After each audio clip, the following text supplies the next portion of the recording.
Welcome to Samba Samba. Enjoy the video. In this video, I will explain how to file tax for LLC.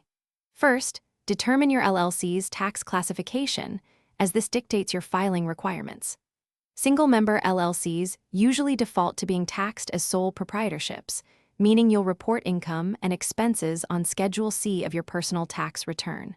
For multi-member LLCs, the default is partnership taxation, requiring the filing of Form 1065. Understanding these initial steps is crucial for accurate and compliant tax reporting. Beyond the default classifications, an LLC can elect to be taxed as an S corporation or a C corporation. Electing S corp status can potentially reduce your self-employment tax burden, as only your salary is subject to these taxes, not your distributions. Conversely, a C corp election means your business pays corporate income tax, and then you pay personal income tax on dividends, leading to potential double taxation. Carefully consider these options with a professional. Filing deadlines are critical to avoid penalties.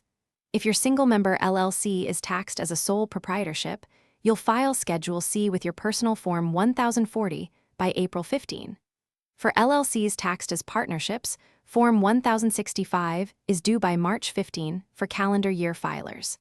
Similarly, S corporations must submit Form 1120S by March 15. Always confirm specific dates and consider extensions if needed to ensure timely submission.